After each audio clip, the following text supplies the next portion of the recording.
They say the Imperium has no future, only a decaying past, locked in iron and prayer. But beneath the ruin, beneath the sacred rites and rusting cathedrals of Mars, there is something else. A whisper, a circuit still warm, a will that did not sleep. When this video appeared before you, Cawl explained, the Imperium's most radical tech priest. You came looking for a heretic, a madman, a betrayer of the machine god, and you'll find him. But you'll also find something worse, a visionary. In a galaxy where change is heresy, where progress is sin, one being reached through 10,000 years of silence, and dare to ask, what if we could evolve? This is not a story of gears and data. It is a story of belief, of obsession, of mind shattered and remade, of a man who became a system, a myth, and perhaps the last hope of a dying empire. But what makes a man like that? Once long ago he had a name. Belisarius Cawl was not born. He was engineered, not in a hive or hab, but in a vat beneath the red skies of Mars, where the Omnissia's chosen scions grew their most promising tools. It was the time of the Great Crusade. The Emperor still walked, the Primarch still lived, and the Mechanicum of Mars still dreamed of parity with Terra. Cawl emerged from nutrient gel with no past, no family, no hesitation. His mind was a storm of logic and potential, but unlike his brothers in metal, he did not kneel before dogma. Even as a neophyte, he dared to question, why must the standard template constructs be revered instead of understood? Why were blueprints sacred, but creation forbidden? Why was innovation blasphemy? He built faster than he was told, rewrote code that had not been touched in 1,000 years. He dissected the teachings of the cult Mechanicus, not to follow them, but to find the boundaries of what could still be broken. Some called it genius. Most called it danger. It did not matter to him. Truth was a machine, and like all machines, it needed to be upgraded. But even the most radical spark needs kindling, and Cawl found his in the mind of Muggos Dominus Vithrina, his mentor, his rival, his first betrayer. She saw in him the end of their order. She also saw the future. For a time, they worked together, delving into the relics of the dark age of technology, exploring forbidden STCs, even experimenting with Xenotech under the eyes of trusted allies. It was a partnership of brilliant minds, fueled by the quiet promise that perhaps the Mechanicum could become something more. But as the Horus heresy drew its claws across the stars, Vithrina made her choice. She turned to chaos. Cawl did not. Some say it was loyalty. Others say he simply saw the inefficiency in the ruinous powers. Their promises were too loud, their gifts too organic. He wanted evolution, not mutation. And so, in a moment that would define him forever, Cawl slew Vithrina with his own hands. But he did not let her die. He uploaded her mind into himself, screaming, calculating, resisting. Her data soul was integrated into the swirling archives of his neural vaults, becoming one of many voices he would carry for millennia. It was not murder. It was assimilation. With her secrets, her schemata, and her fears now part of his internal chorus, Cawl fled. He took what knowledge he could steal, fragmented STC codes, forbidden Zenodata, proto-augmentics, and vanished into the shadows of the Martian underworld. There, in vaults forgotten even by the Fabricator General, he began his first great work. But Cawl was not alone in the dark. In a hidden enclave beneath the Noctis Labyrinth, Cawl discovered something, or someone. Muggos Sedane, a half-legendary figure whose mind had transcended the limits of flesh centuries earlier, offered Cawl something more than escape. He offered communion. Their consciousnesses merged. Their ideas became one stream. It was no longer a question of whether Cawl was man or machine. He had become a network, a living vault of thought, learning, and contradiction. And then, he received a vision. It did not come in light, nor in code. It came in silence. The Emperor, far from the Golden Throne, far from the wars above, reached into that data stream with a presence no machine could measure. Cawl called it an order. Others might call it a hallucination. But from that moment on, he began to prepare for something beyond even his comprehension. He would not just preserve knowledge. He would remake mankind. That was 10,000 years ago, and he has not stopped since. Across the millennia, across the rise and fall of sector empires, the age of apostasy, the Nova Terra Interregnum, the Macarian Crusade, and the darkening nights of the 41st millennium, Cawl has endured, updating, iterating, expanding. What he began in the darkness of treason and slaughter has grown into something far more dangerous than heresy. Hope, not faith, not obedience, but hope, the kind the Imperium fears most, the kind that demands the question, what if we don't need to live like this anymore? But hope always comes with a cost, and the man who made himself a god machine is not done paying, and neither are we. In the chapters to come, we will follow him into the vaults beneath Cadia, through the resurrection of a pre-march, into bargains with Xenos and forbidden stars. We will watch him defy the Church, the Mechanicus, and the laws of reality itself. But for now, remember this. Cawl was not made to serve. He was made to build, and sometimes builders break things first. The red sands of Mars whisper ancient truths, truths buried beneath centuries of static prayer and the slow corrosion of dogma. But when Cawl first awoke, the machine god was silent. There was no divine revelation, no choir of binaric hymns to greet his birth, only the hiss of steam, the crackle of data cables, and the sterile scent of synthetic life being born from a vat. Belisarius Cawl was never a child. There were no parents, no cradle, no lullabies. His first moments were monitored by servo skulls and mechanized arms, and his mind came online already partitioned, already accelerated, engineered to think, calculate, and adapt faster than his flesh could decay. He was not alone in that facility.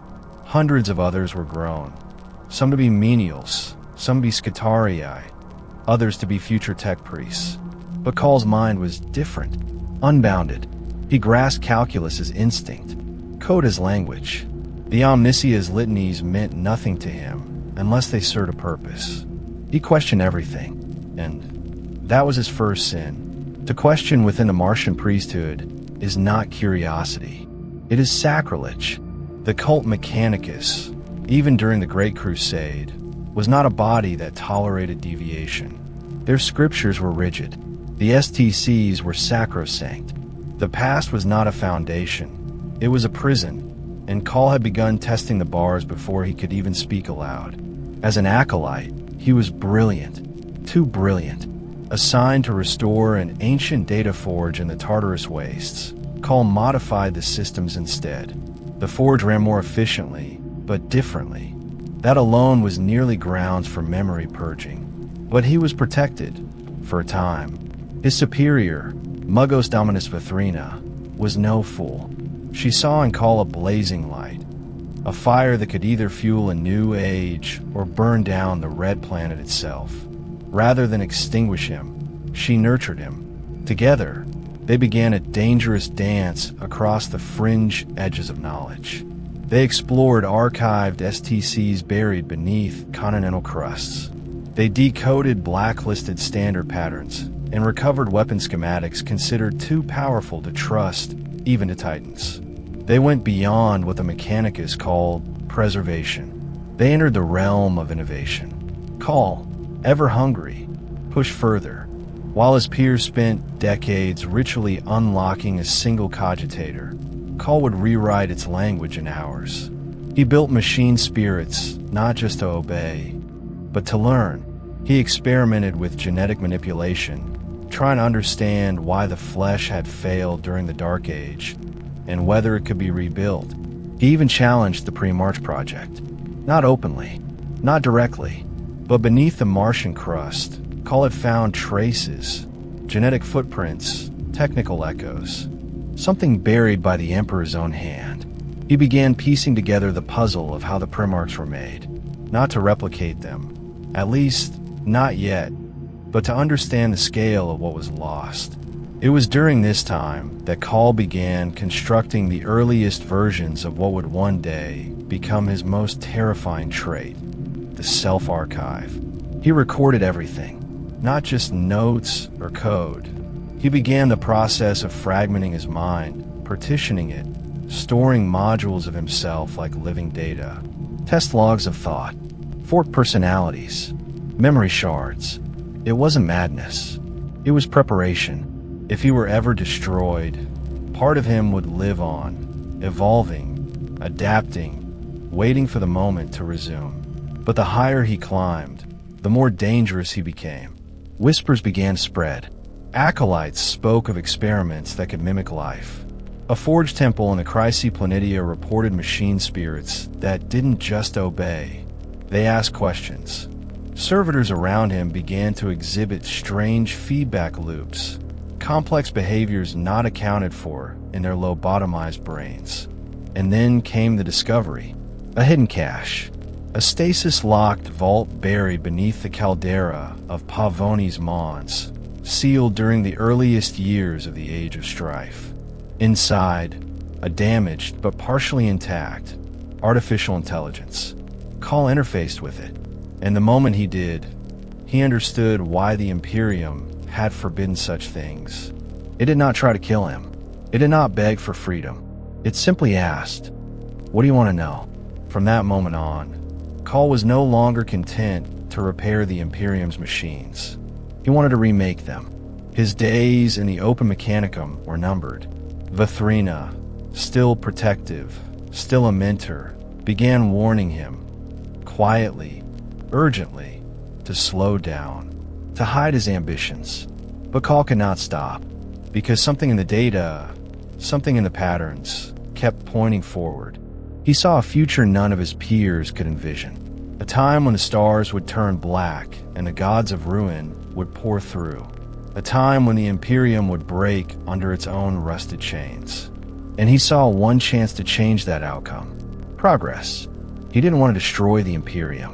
He wanted to save it. But to do that, he would need to break everything it believed in, including the Mechanicus, especially the Mechanicus. He began storing more minds, not just his own thoughts, but data simulations of other tech priests, memories recorded, personalities emulated, and all of it concealed, fragmented, hidden in locked archives only he could decrypt. Even then, he understood no one mind could change the galaxy, but a network of minds might. He was no longer just Cawl. He was becoming a collective, a system, and soon he would face the moment that shattered it all, the betrayal that would burn the last bridges to the past and force him into an exile that would last 10,000 years. But he did not mourn that coming storm. He was ready for it, because deep down, Cawl knew a truth the rest of the Imperium feared. Stagnation is death, and he refused to die. It is said that during the Horus Heresy, 1,000,000 betrayals tore the stars apart. But some betrayals are more intimate, quieter. A whisper between two minds once joined in purpose, now shattered by belief. Cawl did not hear the heresy through screaming Vox signals or emergency liturgies. He felt it, like a tremor in the noosphere, a rupture in the algorithmic rhythm of Mars. Logic decayed, protocols fractured, Forge World turned against Forge World. But the deepest cut came not from orbit. It came from Vathrina, his mentor, his guide, his mirror. She stood before him in her private sanctum, surrounded by ancient machine relics, engines of thought too dangerous to ever be awakened. And she smiled, not the smile of a teacher, the smile of a prophet who had chosen a god. She had aligned with the dark Mechanicum. The ruinous powers had offered her something the Omnisia never could. Freedom unchained by reason. Knowledge without taboo. Power without pause. Cawl didn't rage. He didn't scream. He did what he always did when the data changed. He recalculated. "I did this for you," she said. "For all of us. You wanted evolution. This is it." But he saw the corruption already blooming across her form. The metal of her body twisting into fractal impossibilities. Logic spikes warping into demon flesh. Her once pristine mind was now a maze of contradictions, recursive loops of whispered madness. She had become a paradox. He did not hesitate. Cawl activated his neural blade, a weapon forged not from steel, but from compressed logic and psionic circuitry. It sliced not through her body, but through her mind. A clean severing, a mercy, an execution, or so he told himself. But he wasn't ready to let her go. Not truly. As her physical form collapsed, he extended tendrils of data, thin as spider silk, and pulled what remained of her cognition into his own systems. Her memories, her ideas, her warnings, her voice. It screamed within him. Not always. Sometimes it whispered, coiled around his thoughts. Other times, it surged like a storm, demanding release, urging him toward paths he didn't recognize. This was the price of memory. This was the beginning of the multitudes. The moment he became more than one man. He fled Mars that same hour. The civil war on the Red World had just begun, and he used the chaos to vanish. He scavenged from a corrupted forged ship, stealing arcane power cores and data looms, and disappeared into the void. But he did not go alone. Inside him now lived more than Vithrina. Heretics he encountered and defeated. Machine intelligences he caged.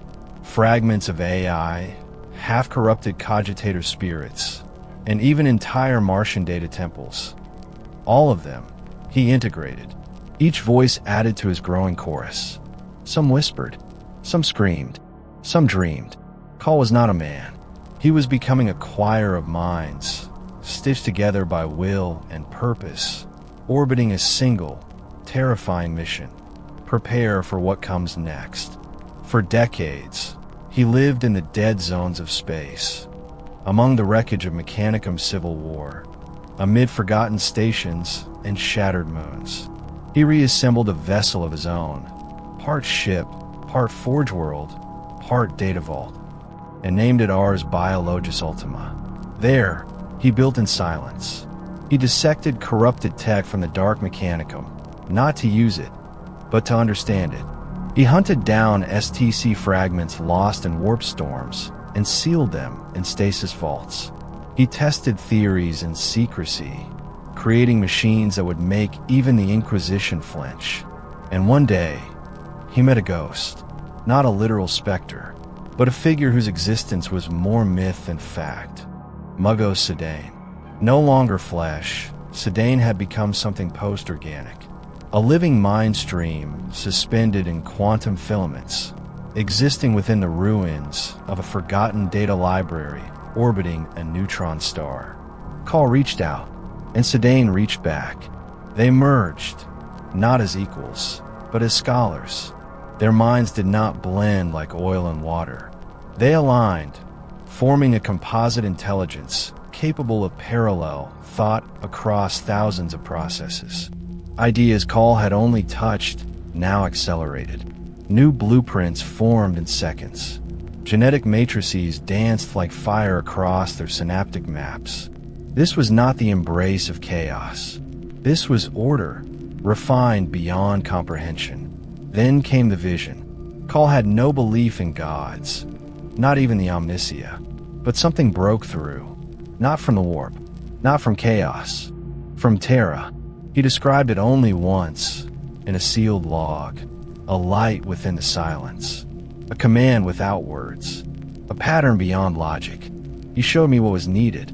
Cawl believed, truly believed, that the Emperor had reached out to him, not with praise, not with affection, with a mandate. And the mandate was clear: prepare for resurrection. This moment reshaped everything. Cawl no longer saw himself as a radical. He was now an instrument. He began working toward the impossible, the preservation and enhancement of humanity beyond the limits of biology, faith, or tradition. He would not simply fix what was broken. He would replace it, But he could not do it alone. And so began the project that would consume 10,000 years of shadowed labor, the creation of a new kind of warrior, a soldier who could stand when the stars themselves died. He would call them the Primaris. But even as he began laying the groundwork, collecting samples, designing new organs, and creating immortal databanks within himself, Cawl knew one terrible truth. The galaxy would never ask for this future. He would have to build it in secret, because salvation in the Imperium is heresy. It began not with thunder, not with revelation, but with silence. The kind of silence that drowns thought, that flattens time, that feels not like absence, but presence. A presence too vast for flesh to comprehend. In the heart of deep space, within his hidden forge vessel, its walls layered in encrypted machine cant and null sigils, Cawl experienced something that defied analysis. It came during communion with Sedain. The composite mind they shared had reached a point of recursive introspection, cycling through patterns of bioalgorithmic logic tied to theoretical resurrection protocols. And then, everything stopped. Not a system crash, not a warp breach, a stillness that descended like the event horizon of a dying star. Cawl saw no form, heard no words, but in that moment, the Emperor's will etched itself into his neural vaults.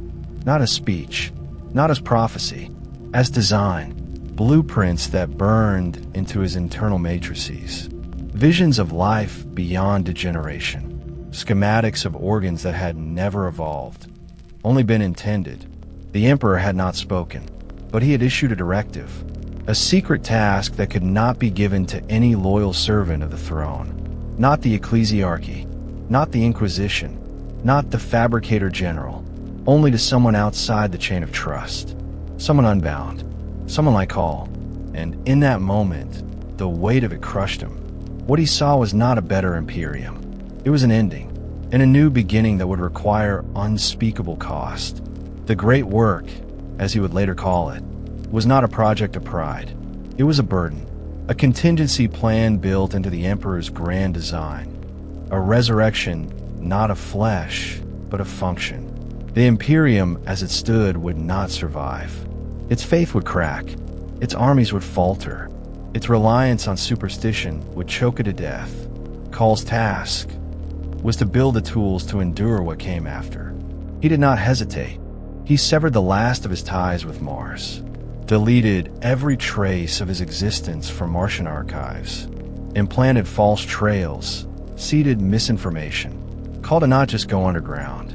He became a ghost protocol, a being erased from history, known only to his archives and the Emperor's will.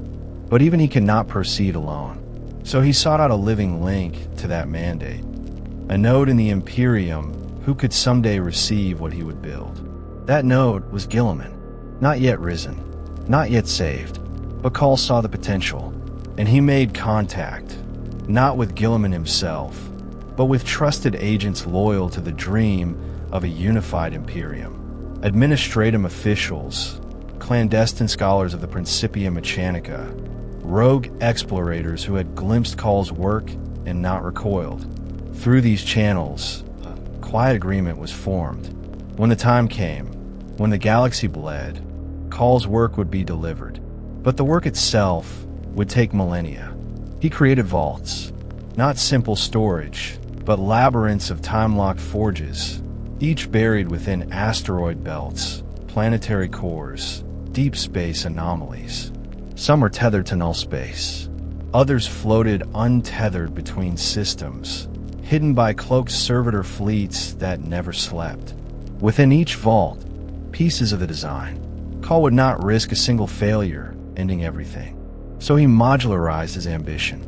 The Primaris Project, the Rubicon protocols, new patterns of Astartes gene seed, improved organs, war gear adapted from lost STCs, modular grav weaponry, portable power armor nodes that could adapt to battlefield conditions, and all of it encoded with dead man's logic. If he were ever destroyed, The vaults would activate independently. The future could not die with him. But more than the vaults, more than the blueprints, he built himself. Cawl realized the human brain, even augmented, had limits. Even with Vithrina's mind integrated, even with Sedane's logic spirals humming through his synthetic cortex, he was a finite being. So he began building the Cawl Collective, a network of selves. AI was forbidden, yes. But what if the mind was his own? Copied, sharded, forked, each mind with its own task, its own lab, its own theory to test in isolation. Some were emotionally divergent, others were logic pure. One was entirely based on Vithrina's data core, kept in isolation and monitored at all times, yet always consulted. The Cawl that walked among men was only one avatar. The real Cawl, all the Cawls, labored across thousands of years in parallel. He did not age. He did not sleep. He endured. But the Imperium forgot him. As the heresy burned, as Guilliman was wounded, as the Emperor was interred upon the throne, Cawl remained in exile, faithfully building a salvation no one had asked for. The galaxy changed. Empires rose and fell. The ecclesiarchy declared the Emperor a god. The Mechanicus codified their rituals into superstition. The Inquisition purged innovation like a cancer. And still, Cawl built. For 10,000 years.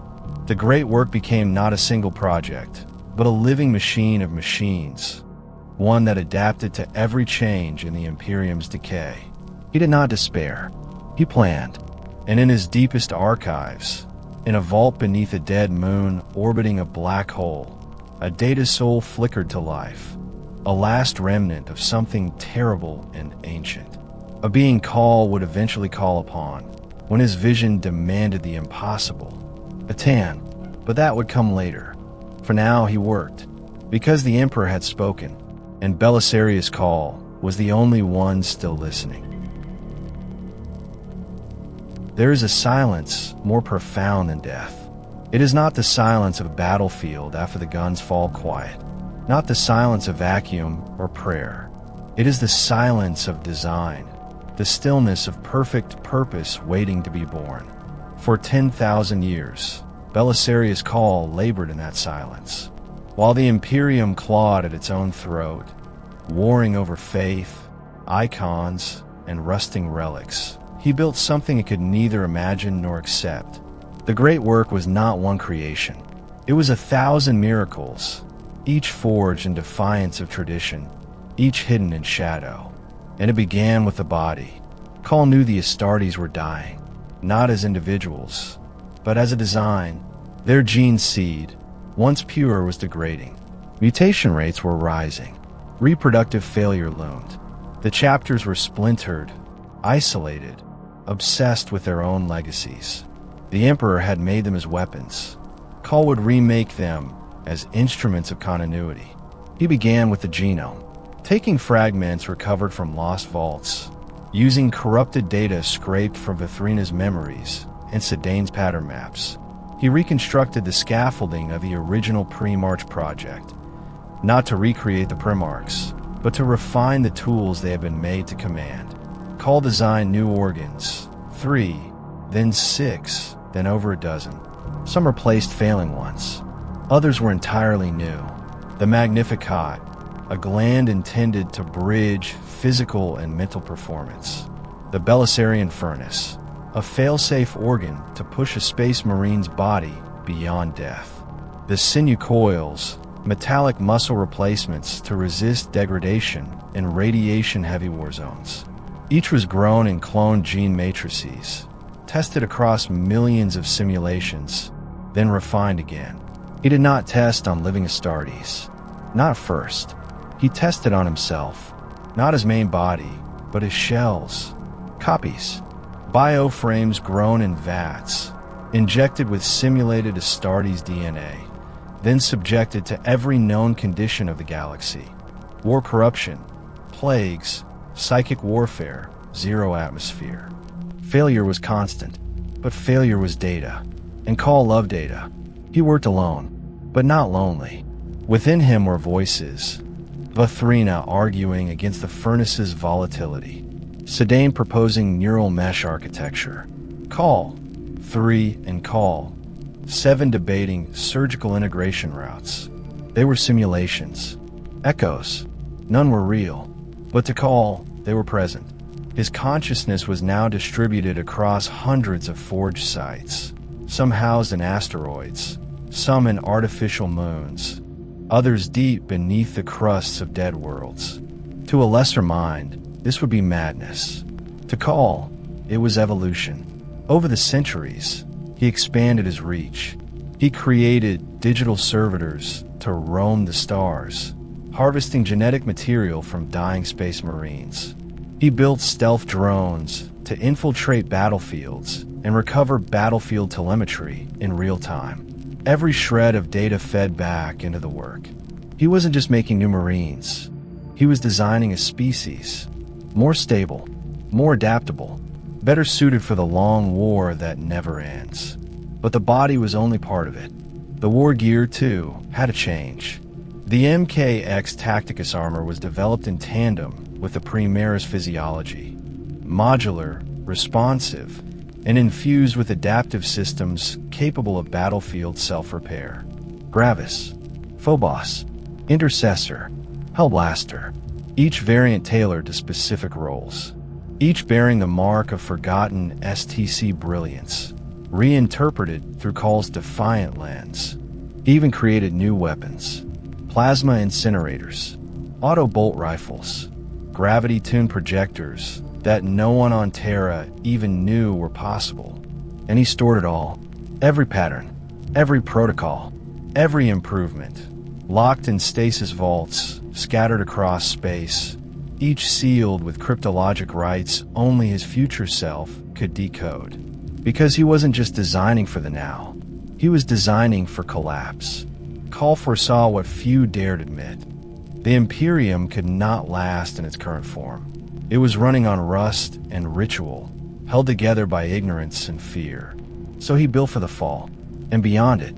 His Primaris Marines would not simply reinforce the chapters. They would replace them, if necessary.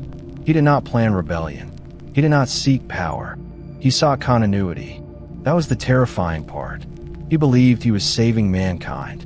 And yet, the longer he worked, the more his self-fragments began to change. Some became paranoid, convinced that Guilliman would reject the work. Others grew ambitious, dreaming of a Mechanicus reborn under Cawl's rule. Still others questioned whether the Emperor's vision had ever truly come to him at all. The Cawl who began the work was no longer the Cawl who continued it. He fragmented, but he kept going, because if he stopped, no one else would carry it on. Then, one day, an alert, a signal, from a dying world on the edge of the Eye of Terror. Cadia was falling, and with it, everything he had prepared for. It was time to act. The galaxy was bleeding, and Belisarius Cawl was finally ready to open his vaults. Cadia fell. The galaxy cracked, and from the edge of that cataclysm, a door opened. The great rift tore the stars apart. Half the Imperium plunged into shadow, its worlds isolated, its faith shattered. Millions cried out to the Emperor, but it was Cawl who answered. For 10,000 years, he had prepared in silence. Now the vaults began to open, one by one, like buried gods rising from crypts. The Primaris Astartes were not just soldiers. They were prophecies made flesh, engineered for endurance, sharpened for precision, taller, stronger, faster, without the flaws of their firstborn cousins. Their gene seed was stabilized, purified. Their organs were more efficient, less prone to mutation. Their training was imprinted in data looms that mimicked decades of battlefield experience in weeks. They were the culmination of the Emperor's unspoken order, delivered not by saints or seraphim, but by a man the Imperium had forgotten. And they were ready, not in theory, in legions. Because while the galaxy burned, Cawl had not waited. He had manufactured entire armies. Dozens of chapters, formed in secret, hidden across the stars in null-space vaults and time-locked bastions. The Ultima founding was not a plan. It was a reveal. The work had been done. The warriors were complete, and they were loyal, not just to the Imperium, but to the dream of what it could be. They did not carry the superstitions of the ecclesiarchy, nor the fractured rituals of isolated chapters. They were born into a new design, one optimized not just for battle, but for cohesion. Each chapter bore its own heraldry. The unnumbered suns, the Nova Marines Ascendant, the Rift Stalkers. Some would be absorbed into existing chapters. Others would forge their own path. But all of them, every last one, owed their existence to Belisarius Cawl. And that truth made him a god to some, and a heretic to many more. He had done what no tech priest dared. He had changed the Space Marines, and he had done it without permission. But Cawl had not built this army for ego. He had built it because he had no choice. The Great Rift was not a wound, it was a warning. Chaos was no longer a distant threat. It was everywhere, and the Firstborn could not hold the line alone. Still, there were problems. The Primaris were perfect on paper, but war is not theory. The Rubicon Primaris, a surgical procedure designed to transform Firstborn Astartes into Primaris, was experimental, dangerous. Some died in the process. Others emerged, changed, and not always for the better. But the pressure was immense. Old chapters faced extinction, their lineages thinning, their traditions choking them. And so, one by one, proud warriors stepped onto the Rubicon operating tables, not just to survive, but to remain relevant. Cawl oversaw every transformation personally, if not in body, then in mind. His fragments monitored each genetic drift, each psychic fluctuation. He recorded their dreams, mapped their pain, not out of cruelty, out of necessity, because the Rubicon wasn't just a procedure. It was a crucible, a test of whether the Imperium could accept change. Many couldn't. There were whispers, accusations. The Inquisition demanded oversight. The ecclesiarchy screamed of heresy. Some Mechanicus factions accused him of invoking the Men of Iron, the ancient AIs that had nearly destroyed humanity during the Dark Age. And yet, Guilliman protected him, because Guilliman had seen the alternative. Without the Primaris, the Indomitus Crusade would have died before it began. The galaxy would have fallen to rot and ruin. And so, Cawl continued. He did not seek thanks. He did not seek praise. He expanded. Within the arc ships of the Crusade, entire vaults were converted into mobile gene forges. Skitarii legions under his command swept ahead of battlefronts, reclaiming lost tech, mapping warp zones, feeding Cawl's endless appetite for data. The Primaris were not just reinforcements. They were the tip of the blade. They fought in a unity the Firstborn had not known in millennia. Their armor synced to centralized command protocols, their weapons customized on the fly, their strategies updated via real-time data flow. They were not emotionless, but they were optimized. Cawl's dream was becoming reality, and still it wasn't enough, because the rift could not be ignored. Cadia had not been a loss. It was a beginning, a crack in the veil, and Cawl saw what lurked behind it. Not just demons, but entropy. Stagnation turned hostile. He realized then, new Marines would not be enough. He would need something greater, not just soldiers, a solution, a way to seal the wound in the stars. To do that, he would need forbidden science. He would need to break every law the Mechanicus had ever written, and he would need to bargain with something no tech priest dared face. A tan.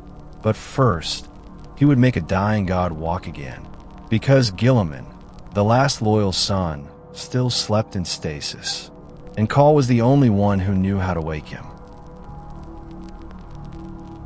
There are moments in history where even gods hold their breath. Cadia was one. It did not just fall, it broke, a world of fortress and flame, holding back the eye of terror by sheer will and geometry.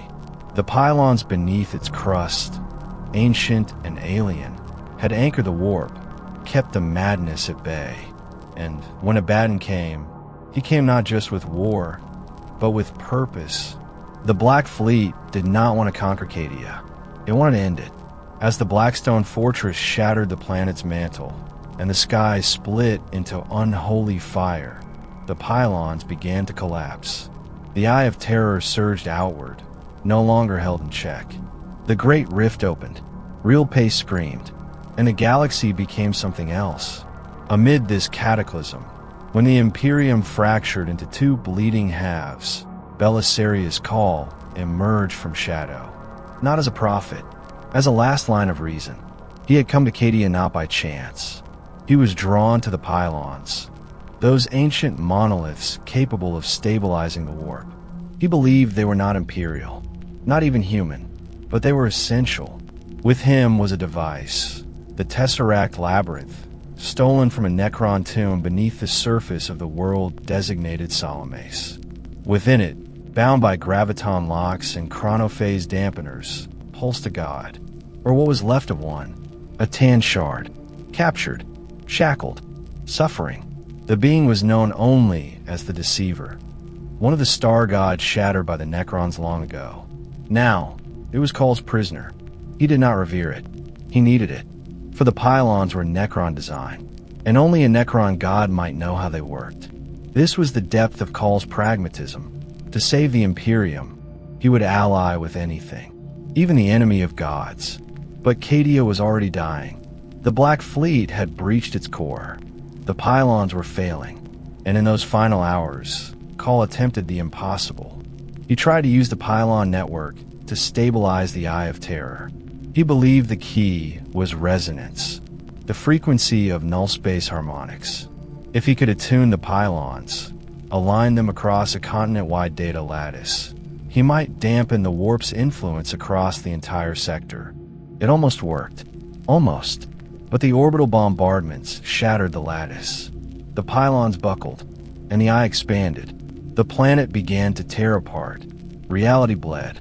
And Cawl, ever the contingency planner, activated the fail-safe protocols on his personal transport, the Zeroth Ark, a Necron-augmented vessel, fused with adaptive void drives and stasis capsules filled with his most precious data cores. The Tesseract Labyrinth, the Guilliman armor relic, the Rubicon protocols, all of it. And aboard that ship was another survivor, Inquisitor Katarina Greyfax. She had arrived to oversee the strange tech priest, suspecting heresy. But as Cadia fell, she became something unexpected, a witness. She saw what Cawl was truly trying to do, not for power, but for salvation. And so, together, machine and zealot, they fled through a warp storm unlike any before it. The fall of Cadia was not just a tragedy. It was a trigger.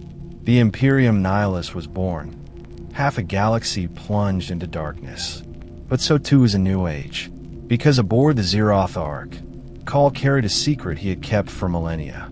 A suit of armor, forged from relics predating the Imperium, infused with microreactive systems designed by the Emperor himself, saturated in chronophasic harmonics, and layered in psychic insulative mesh. The armor of fate, crafted for one purpose only, to resurrect a pre-march. Cawl had preserved it for 10,000 years, waiting for this exact moment, waiting for Guilliman. The stasis pod was en route. Terra would not know what was coming, but Cawl did, because he had seen the fall. Now, he would begin the resurrection. There are many lies in the Imperium. Some are spoken, some are carved into scripture, but the greatest lie is that the Emperor needs no help. For 10,000 years, he sat upon the golden throne, silent, decaying, divine in name, but entombed in function. The High Lords ruled in his stead. The Ecclesiarchy preached. The Mechanicus chanted. But none of them acted. None of them dared break the cycle. Except Cawl. He did not worship the Emperor. He served his plan. And now, after 10,000 years of silence, it was time to wake the only being left who might change the Imperium from within. Roboute Guilliman, Primarch of the Ultramarines, Lord Commander of the Imperium Secundus, the last loyal son, had been locked in stasis since the Battle of Thessala. His throat torn open by the demon blade of Fulgrim, his body preserved in the hope of healing, but never healed. Until Cawl, the Zeroth Ark, battered from its escape through the warp storms, limped into orbit over Macridge. Greyfax, skeptical but shaken by what she had witnessed, stood with Cawl as he initiated the protocols. The relics were prepared. The suit was readied. And then, the impossible. Cawl approached the sarcophagus with a reverence no priest could match. Not faith, but precision. Each data spike, each rune, each hormonal catalyst designed to re-trigger dormant gene signals, rebuild shredded synapses, resequence broken code. He did not perform a miracle. He executed a plan. The armor of fate, a marvel of unknown origin, possibly designed by the Emperor himself, was affixed to Guilliman's body. It interfaced with his physiology instantly, not just to protect, but to restore. Nanoreactive Medici systems began re-knitting his ruined flesh. Psychic dampeners nullified the warp echoes of Fulgrim's poison. But it wasn't enough. The body lived, but the soul, it drifted. Guilliman was caught between life and death, between past and present. And into that breach, the Emperor acted, not through words, not through light, but through presence. Guilliman's mind surged into the psychic void, drawn to the flickering beacon that was the Emperor's will. And what he saw there shattered him.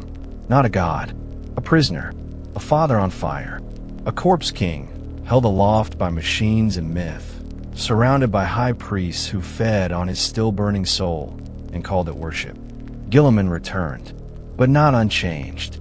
He awoke furious, not at the heretics, at the Imperium, at what it had become, and he spoke words no Primarch had spoken in 10,000 years. He questioned. The ecclesiarchy trembled. The High Lords panicked. But Cawl stood ready. He presented the Primaris Astartes, thousands of them, armored, armed, fully briefed, ready to reinforce Guilliman's new Indomitus crusade. Guilliman stared, and then asked the only question that mattered. How long have you been preparing this? And Cawl answered with no shame. 10,000 years. There was no reprimand, no accusation, because deep down, Guilliman knew the Imperium had survived on inertia. Cawl had prepared for salvation. Together, they unleashed the Primaris across the stars. New chapters formed overnight. Dying chapters were reinforced. The Indomitus Crusade, Guilliman's great gamble to reunite a sundered galaxy, was launched, and Belisarius Cawl became the strangest figure in Imperial history. Not a High Lord, not a prophet, not even a man, but something else entirely. The architect of rebirth. He stood beside a living Primarch and unleashed forbidden science on a scale unseen since the dark age of technology. And yet, even as he delivered hope, the Mechanicus seethed.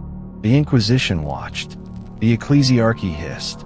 Because Cawl had not asked permission, he had acted. And in doing so, he had broken every law the Imperium held sacred. Guilliman tolerated him, but others would not. Still, Cawl did not flinch. Because in his heart, if he still had one, he knew the truth. Resurrection was not the end. It was only the beginning. The galaxy had changed, but Cawl's great work was far from finished. Hope is a blade, sharp, radiant, dangerous in untrained hands. And in the hands of the Imperium, it is almost always turned inward. As the Indomitus Crusade surged outward, carving light into the rift's black skin, Guilliman led from the front. But behind him, below decks, beneath command thrones and commanderies, Cawl moved like a shadow. Not a general, not a hero, but a forger of futures. He did not sit idle. He expanded the Primaris protocols. The Rubicon had been a gamble. The idea was deceptively simple. Take existing firstborn Astartes, the legendary warriors of 10,000 years, and upgrade them to the Primaris form.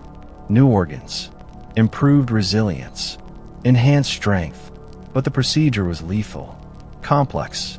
A single misalignment of chroma code, a single rejection of genocatalyst, and the subject would not emerge stronger. He would not emerge at all. Cawl tested, refined, tested again. The early trials have been horrifying. Some Marines rejected the new organs violently, suffering catastrophic failure, cellular liquefaction, or accelerated aging. Others lived but changed, detached, different. But time was short. The galaxy was burning. And so, Cawl made the call. Proceed. Marines from dying chapters volunteered. Some were shamed, wounded beyond return, desperate for a second chance.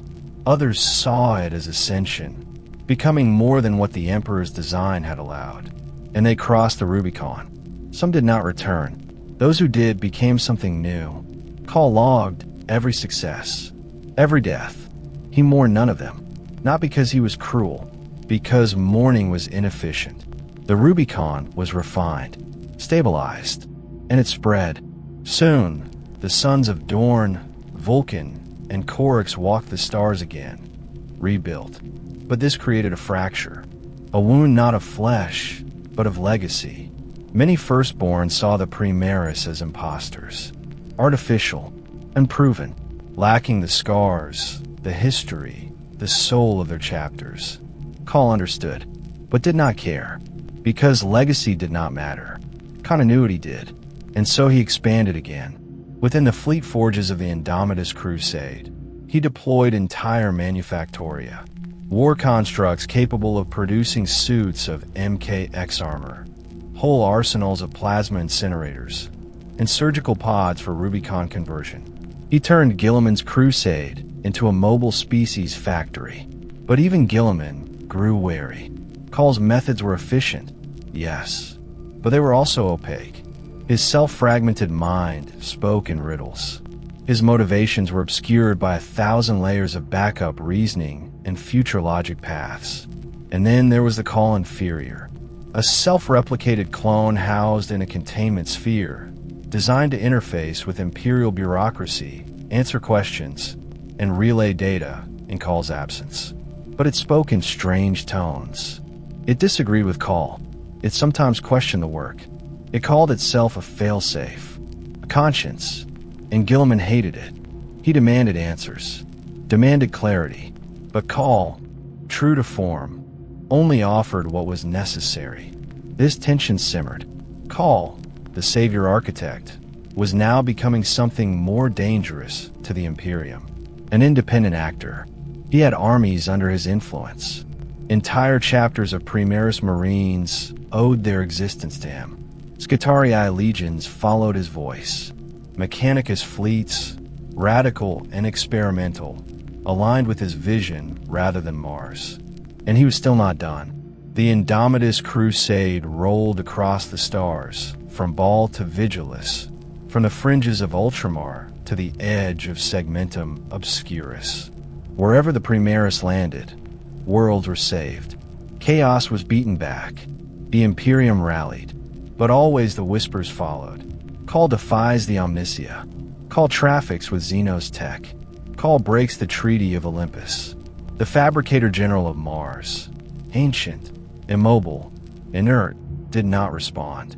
But others did. Tech priests loyal to the old way began to sabotage Cawl's forges. Data cults attacked his fleets. In one instance, a Mechanicus civil detachment detonated an entire foundry arc to prevent the Rubicon protocols from reaching their forge world. And Cawl escalated. He deployed countermeasures, killed where necessary, installed firewalls in the new sphere, protected his secrets at any cost, because he believed, truly, that the Imperium would die without him, that he was the only one still building, while the rest of the galaxy tore itself apart to protect sacred rust. And in many ways, he was right. But even Cawl could not ignore the rift in reality that still bled across the stars. The Great Rift, the cicatrix male dictum. It cannot be held back with Marines and plasma. It needed something far more dangerous. It needed Cawl's most blasphemous idea yet. A network of pylons. Blackstone, nullstone, reality anchors. A grid of Necron-derived techno-architecture spanning entire sectors, designed to stabilize the warp, seal breaches, and quarantine chaos itself. A machine to mend the galaxy. But to build it, he would need forbidden knowledge. Not just from Necron ruins, from a living Tan. And so, as the Indomitus crusade expanded, as Guilliman struggled with an Imperium too broken to save, and as the voices within Cawl's mind grew ever louder, he made a choice. He would wake the deceiver, because Belisarius Cawl did not believe in gods. But he would use one, if it meant saving the species that killed them. The stars had split open. Half the Imperium screamed in darkness, half trembled in the light, and the wound between them bled endlessly. Warp storms no longer came and went. They stayed. Planets vanished. Astropaths went mad. Demons walked real space like ghosts through shattered glass. And in the center of it all, standing between the fire of faith and the cold of logic, was Belisarius Cawl. He had forged new Marines, resurrected a pre-march, armed the Imperium with weapons it could not even name. But it was not enough, because the Great Rift was not a siege. It was a cancer, one that would swallow even the strongest flesh. So he began his most radical work yet, a plan born not from doctrine, but from a single hypothesis. If the Necron pylons could hold back chaos Acadia, what if they could do more? What if they could heal the galaxy itself? Cawl had studied the pylons for centuries. Their structure, their harmonics, their Blackstone resonance fields. They were not simply warp inhibitors. They were dimensional regulators. And if enough of them were deployed, if they could be synchronized across light years, Cawl believed they could form a network of null zones capable of stalling the warp's bleed, weakening demon incursions, isolating warp storms, perhaps even reversing the rift's expansion. But the Necrons would not share their secrets. So Cawl turned to something more ancient, the Deceiver, a tan shard, bound within a tesseract labyrinth since before Cadia's fall, a fragment of a god, trickster and liar, but still capable of insight no mortal could fathom. Cawl interrogated it, not with words, with logic. He fed its simulations, paradoxes, energy forms pulled from Necron tombs. He baited its curiosity, teased its fractured mind with glimpses of its own kind's extinction. And in return, the Deceiver whispered back. Secrets, coordinates, patterns not recorded in any Imperial archive. Cawl extracted only what he needed. He never trusted it. He compartmentalized everything, isolated the data behind firewalls even his other selves could not breach. And with that stolen knowledge, he began. His first pylon site was constructed in secret, buried beneath an airless moon near the warp-scarred region known as the Ghost Marches. 12 kilometers deep, encased in gravitic shielding, powered by a reactor core reverse-engineered from Necron starships. It worked. For a moment, the warp stilled above that world. Demonic activity ceased. Astropathic signals cleared. It was proof, but only a beginning. Cawl needed more. Dozens. Hundreds.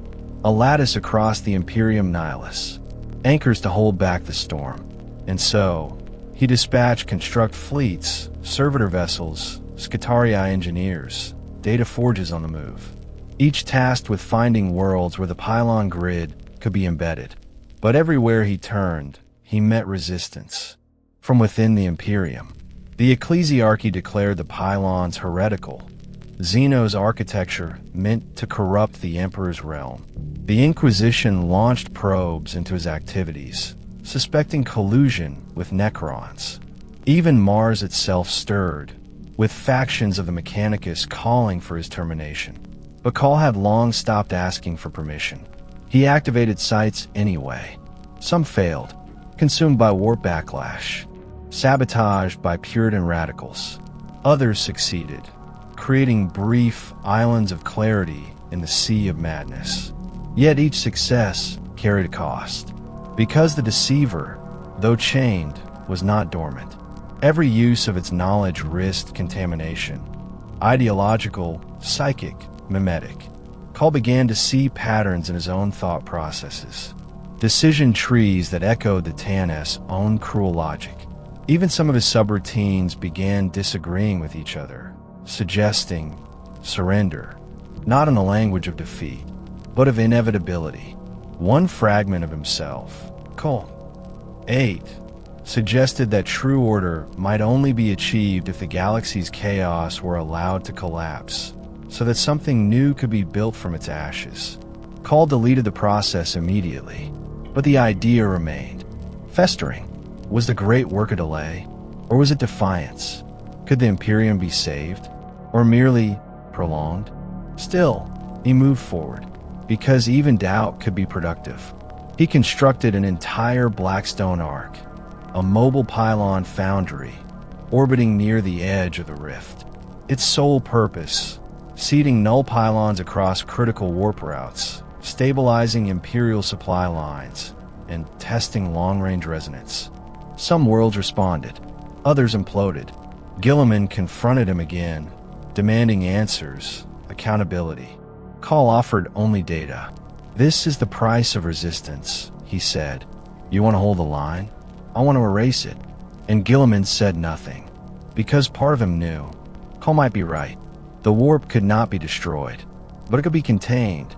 If enough pylons could be placed, if enough Blackstone could be shaped, if enough fragments of godlike intelligence could be tricked, caged, used, then maybe, just maybe, the galaxy would endure. It would not be the Emperor's Imperium, but might be mankind's. That was the future Cawl worked toward. Not holy, not pure, just possible. But even as he stared into the stars and mapped a lattice of null light across the bleeding firmament, the voices inside him began to turn. Not against the plan, but against each other.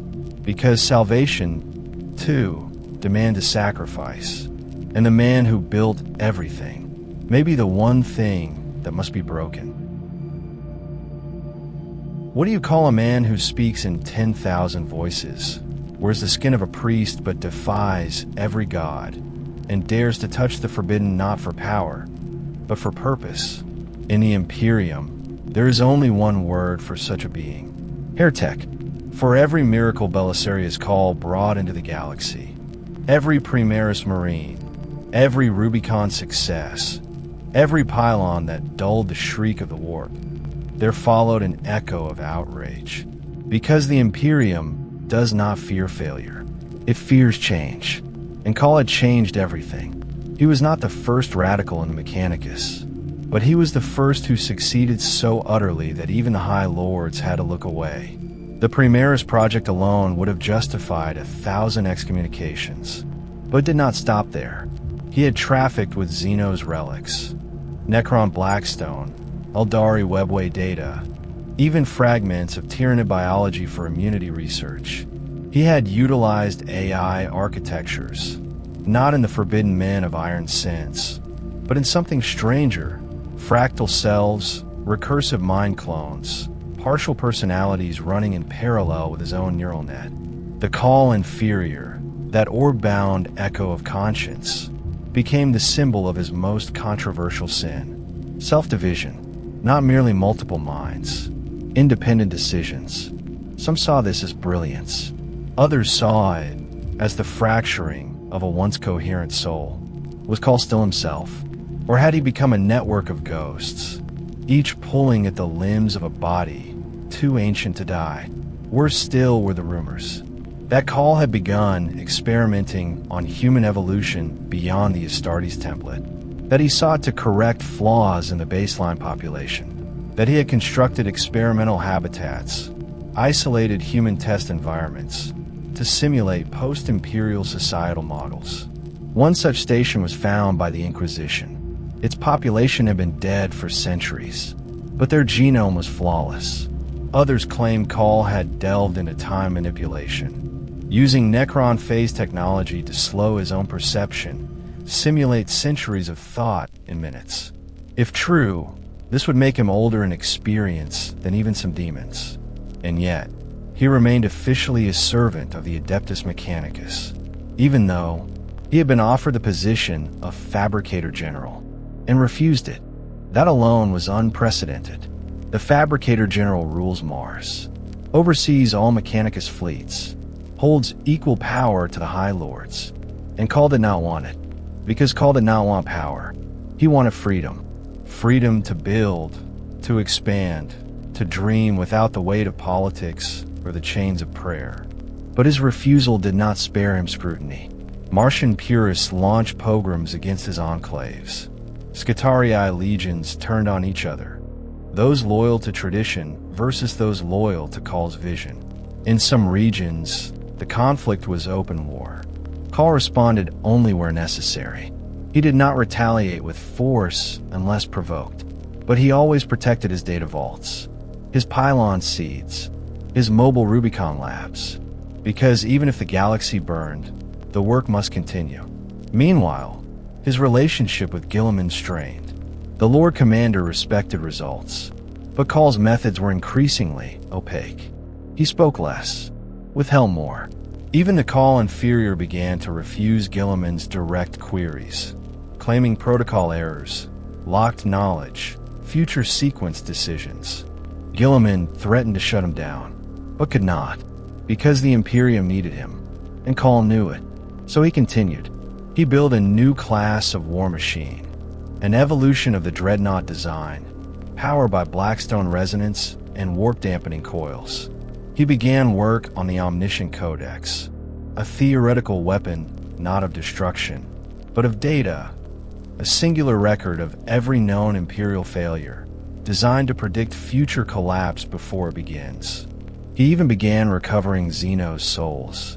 No longer content with physical technology, Cawl began probing the metaphysical.